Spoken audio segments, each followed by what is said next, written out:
Man, episode 3 was really emotional, honestly.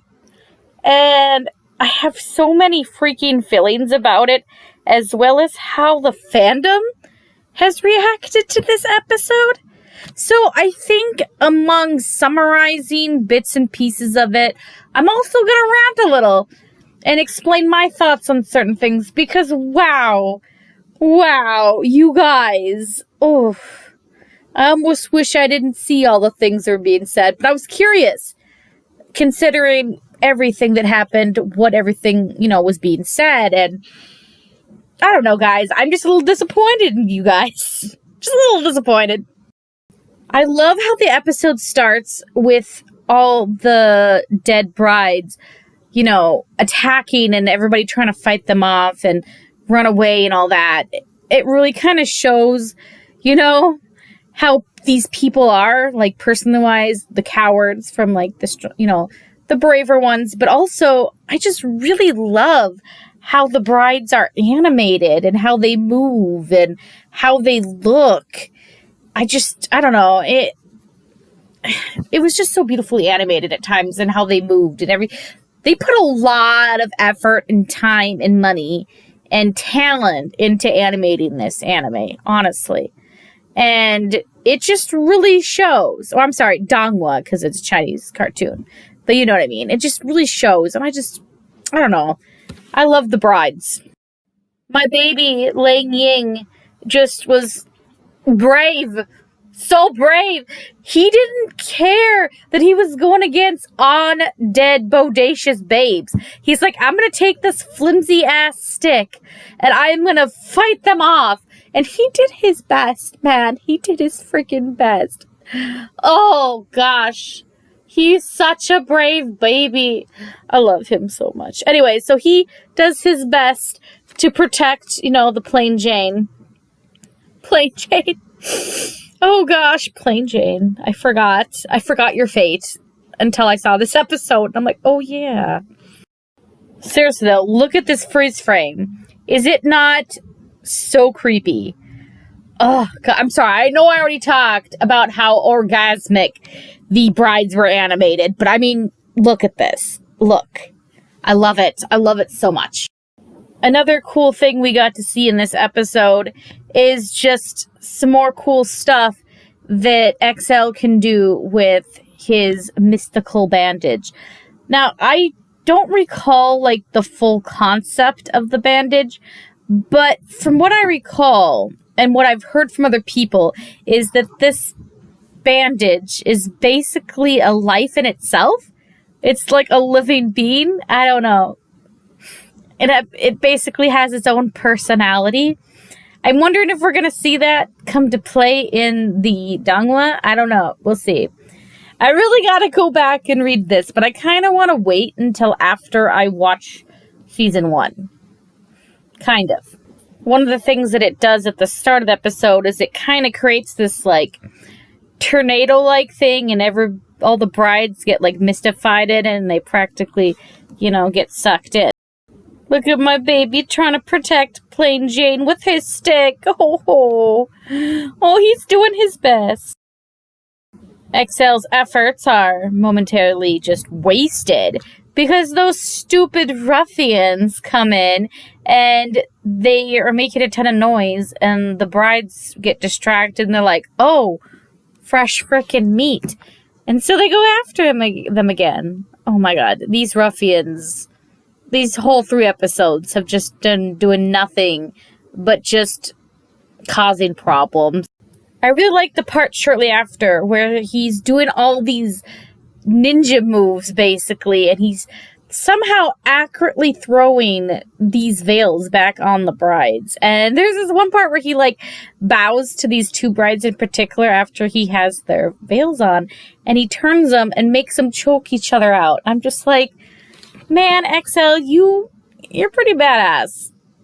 Using his mystical bandage a second time, he actually makes this, like, protective circle, so if they're in there, they won't be attacked.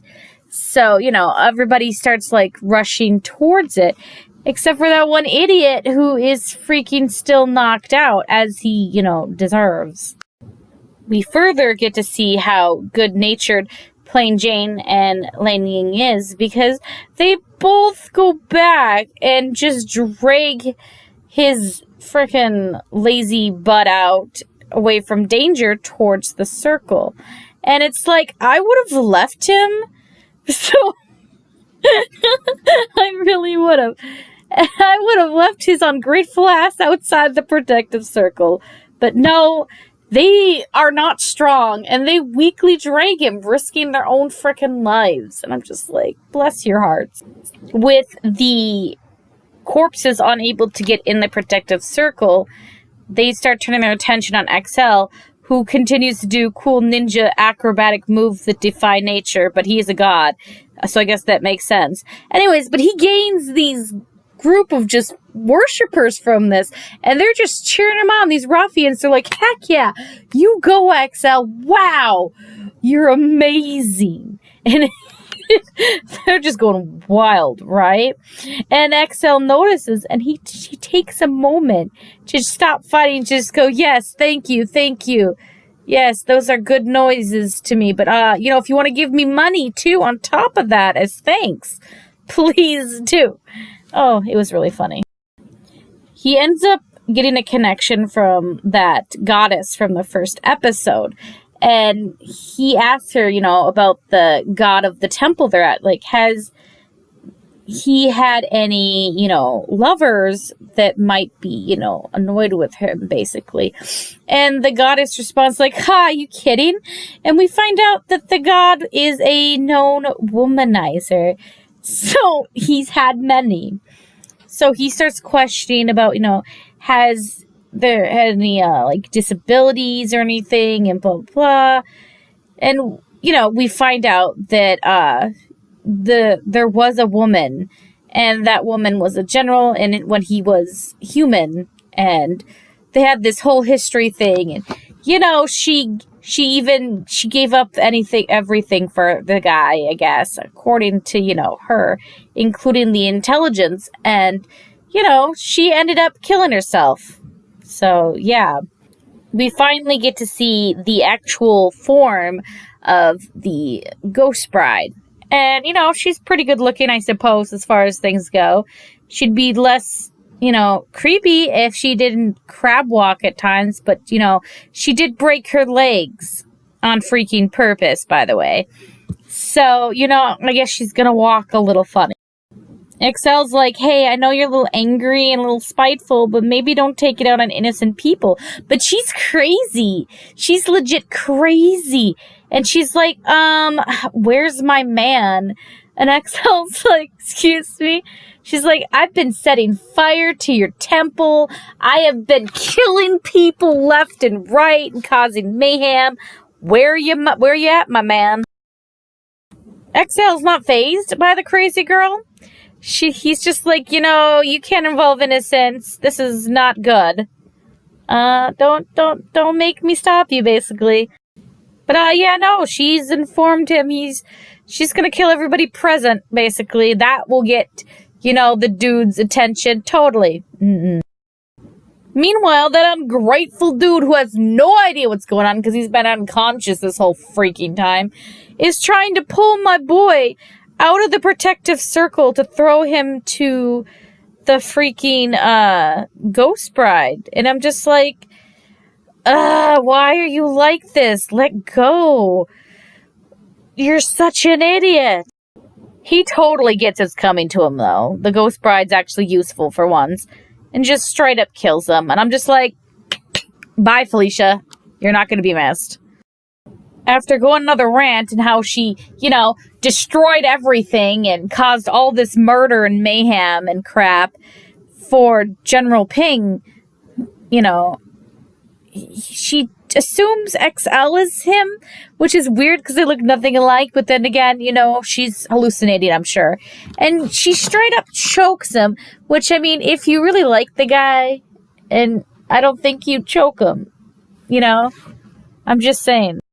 Plain Jane bravely, once again, I swear to God, she had more balls and a bigger dick than any of those men there.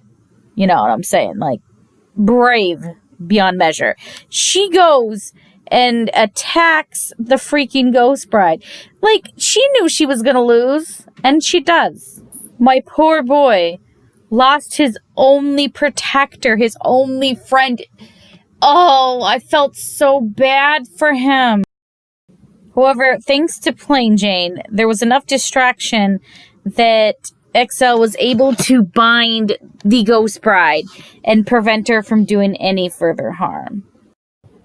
XL goes over to, check on Plain Jane, but she's clearly already dying, and she is reassured by him that thanks to her sacrifice, he was able to, stop her. She makes one final request before she dies, asking XL to take in Ying and make sure that, he doesn't starve and is taken care of. And XL promises that he will make sure that he doesn't suffer and is taken care of. Because XL's pure-hearted. I legit teared up a bit at this scene. I cannot be the only person here. Come on, guys. After a bit more of a scruffle, there's this big bell sound and light appears and General Ping appears. And the ghost bride's like, General Ping, where? And then she sees him and she's like, who the hell are you? You're not General Ping. And he kind of is, but he isn't. One of the juniors who was with XL's like, that is General Ping. That's just General Ping Jr., one of his descendants. He still didn't bother to come to deal with her. He sends his own freaking descendant. Like, girl, when will you get it through your head he don't like you? Oh my god. We find out that she is going to be basically buried under a mountain as punishment forever. And XL's like, I don't think that's going to stop her. She has a huge grudge. I mean, she had all this stuff happen to her, including her leg being broken. And General Ping's descendants like, is that what you were told, that all this was stuff that, he did? Well, I hate to tell you this, but she broke her own damn legs. And that's when we find out, the backstory of what happened. And I start my little rant, okay? I saw so many posts of people just hating on freaking General Ping. He's the worst. How dare he hurt, this girl's feelings? She gave up her everything for him. And all for what? He just used her to win the war, blah, blah, blah. But no. I say no. Y'all are wrong. In fact, I would go as far as to say that the ghost bride was not a victim. General Ping was the victim. General Ping was stuck in a very toxic situation that, yeah, he had a part to play in, but, he made his intentions very freaking clear in the start. From the start, he said that he was not a one-trick pony. He was interested in flings. Life is short, so live in the moment. And he made it clear that this was never going to be anything more. He told her this. But she couldn't accept the fact that it was a fling. Even though he had said so, she didn't accept it. And she started getting freaking clingy. And she started wanting marriage. And he never wanted marriage. That was not something he wanted. He was never stringing her along. And when he tries to send her back to her own country, because, by the way, they are both from two different countries that are at a war at the moment, a relationship like that wouldn't have even been beneficial. So, in an effort to try to manipulate him to keeping her there, she goes and offers him all her country's secrets, the plans, maps, everything. And she's like, you can win the war with this stuff. Trust me, keep me here.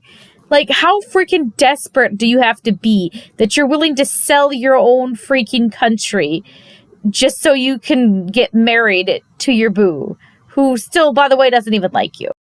Which, by the way, he doesn't even accept these secrets, which he could have. He would have been in every right to do that because they would have saved a lot of lives on his side. But no, he burnt everything, didn't even look at it. Because he didn't want an easy victory. That's not how General Ping is, man. Not that it matters. He still freaking wins the war without her help. And yet she still had the nerve to act like she had a huge piece in this. Oh my God, could you be any more thirstier? It was ridiculous. After he won the war, he again tries to send her away. You know, he's being nice about it in a way, but he's done with her. He wants to go live his life. Look, he has other women I'm sure that he would like to chill with, and she's gotten too clingy, and she's gotten unbearable and frankly toxic, like I said before. And she just won't give up. She is super possessive. I'd kick her to the curb too. And in a last moment of just desperation, she breaks her legs. She breaks her legs trying to trap him in a relationship with her out of sympathy and make him take care of her. Wow. Sure, she's, having a bad life, but it's what she caused for herself, Also, frickin' Ping, despite the fact that she's a crazy-ass bitch, still takes care of her in her, frickin' crippled state. But he still won't marry her, and he still tries to pursue, I'm sure, relations with other people. So in a fit of rage and despair, she kills herself. Everything bad that happened to her, for the most part, was her own dang fault. I'm just saying, y'all need to recheck your priorities. And it's just so sad that even in death, she cannot let this go. She cannot let this guy go. The dude's a god. He has other stuff to deal with than your crazy ass. I'm just saying. Also, I know people are going to be mad at me about this rant, but think about it. Again, just think about the points I made. Sure, like I said, he's a man whore, but he never once denies it. He never once tries to lead anybody on. And, more power to him. If he wants to be sexually active with a ton of women, go for it. He's a handsome dude. I'm sure a lot of women and men want a piece of his ass, and he's willing to give it to anybody who wants it. What's so wrong with that? If a woman can be praised for being a whore, then so can a man. The next day, XL is still in a wedding dress, and the two juniors point out, when are you going to take that off? And he's like, oh yeah, this is still on me. Oh no, I saw the god Ping, Junior in this. I wonder what he thought. And they're like, dude, I'm sure he's seen worse. We then get this sad scene of them, preparing the burial and also, telling the ruffians, you gotta do all this stuff and not cause any more problems, whatever. And I guess some people were trying to use this as a scene to say, look, XL totally is heterosexual. I don't know. That's not true, but okay. After burying Plain Jane, XL offers Ying Yang, some comfort and stuff and says, hey, I see, that you're bleeding through your bandages. How about you take them off and let me help you out?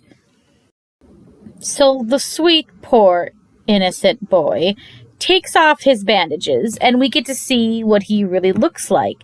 And it causes XL to have some PTSD as he ends up seeing the victims of his country that had died from the same disease. And that disease shouldn't exist anymore. So he freaked out a little bit. He reared back. Which leads me to my next and last rant. There were people that were upset at this poor, innocent little boy, Lang Ying, just saying, he deserves to suffer for making XL be in so much pain. How dare, he upset this poor, innocent angel that is XL. He has to die because... how dare Lang Ying? How dare he? And it's like, what the freak is he supposed to apologize for? Why did, It's like this one person I saw on Twitter said, well, what is he supposed to do? Apologize for being ugly? You know, it's not like Ying was like, woke up one day and was like, dang it, you know what? I should get this very deadly disease that is supposed to be gone and just eradicated. And then I should go on this mountain and wait for XL to come along and just really freaking shock and upset him. I think this would make my year. I doubt this little boy had that in mind. This little boy is suffering, and y'all want him to apologize for being ugly and diseased? What the heck, guys? I better not experience any of these weird judgmental comments in the next episode.